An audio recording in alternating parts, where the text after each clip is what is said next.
రాష్ట్ర వ్యాప్తంగా నిరుద్యోగులందరూ కూడా బాగా చదువుకొని ఇబ్బందుల పాలు పడుతున్నటువంటి విషయం స్పష్టం.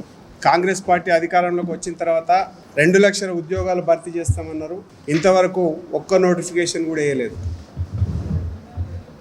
మెగా డిఎస్సి వేస్తామన్నారు. పాత డిఎస్సినే కొనసాగిస్తూ ఉన్నారు. పాత నోటిఫికేషన్ పోయిన గవర్నమెంట్ వేసినటువంటి నోటిఫికేషనే కొనసాగిస్తూ ఉన్నారు. గ్రూప్ 1 పోస్టులు పెంచలేదు, గ్రూప్ 2 పోస్టులు పెంచలేదు, గ్రూప్ 3 పోస్టులు పెంచలేదు. పైపెచ్చు నిజంగా అవగాహన రాహిత్యంతో రాష్ట్రంలో పరిపాలిస్తురేమో రేవంత్ రెడ్డి సర్కార్. కనీస ఇంగిత జ్ఞానం లేకుండా గ్రూప్ 1కు గ్రూప్ 2కు తేడా తెలియదు, డిఎస్సికి గ్రూప్ 1 తేడా తెలియకుండా, క్వాలిఫికేషన్ ఏందనేది తెలియకుండా ఇష్టానుసారంగా నోటిఫికేషన్స్ చేసి విద్యార్థులందరినీ పరీక్షలు రాసుకోకుండా నిరుద్యోగులందరినీ మోసం చేస్తున్నటువంటి విషయం ఈ ప్రభుత్వం యొక్క అంటే కొనసాగిస్తున్నటువంటి ప్రభుత్వం ఆ రకంగా కొనసాగిస్తూ ఉంది. అందుకోసమనే నిరుద్యోగ యువకులందరూ డిమాండ్ చేస్తూ ఉన్నారు. ఇవాళ గ్రూప్ 2కు గ్రూప్ 1కు డిఎస్సికి కాల వ్యవధిని వెంటనే ప్రకటించాలి. అవసరం అనుకుంటే కొన్ని పరీక్షలను వాయిదా వేసి సరైన రీతిలో నిర్వహించాలని చెప్పేసి నిరుద్యోగ జేఏసీ డిమాండ్ చేస్తూ ఉంది.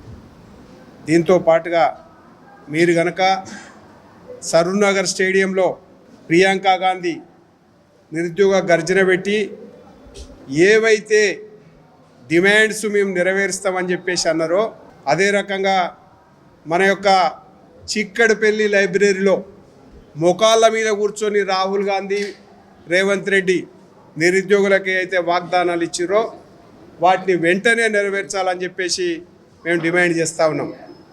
అసెంబ్లీ సాక్షిగా ఒకవేళ కనుక మీరు అసెంబ్లీ సమావేశాలు కనుక జరిగే లోపు కనుక స్పష్టమైనటువంటి విధానాన్ని ప్రకటించకపోతే నిరుద్యోగ యువకులందరినీ కలుపుకొని అసెంబ్లీని ముట్టడించడానికైనా వెనుకాడమని చెప్పేసి ఉస్మానియా యూనివర్సిటీ వేదికగా రేవంత్ రెడ్డి గారి సర్కార్కు స్పష్టం చేస్తూ ఉన్నాం.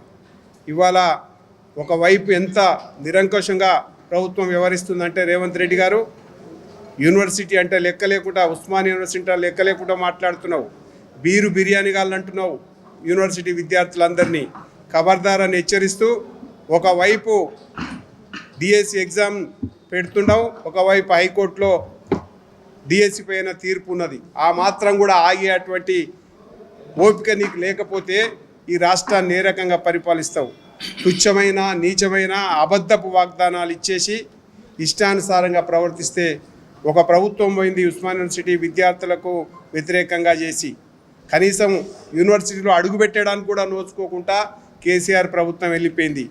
అదే పరిస్థితి నీకు కూడా వస్తుంది, అతి తొందరలోనే ఉంటుందని చెప్పేసి ఈ సందర్భంగా హెచ్చరిస్తూ మీరు చెప్పినటువంటి నిరుద్యోగ భృతి కావచ్చు, మెగా డిఎస్సి కావచ్చు, 2 లక్షల ఉద్యోగాలు కావచ్చు, ఎప్పుడు వేస్తామనేటువంటిది ఈ అసెంబ్లీ సమావేశాలకు ముందే జాబ్ క్యాలెండర్ రిలీజ్ చేయాలని చెప్పేసి మేము డిమాండ్ చేస్తాము.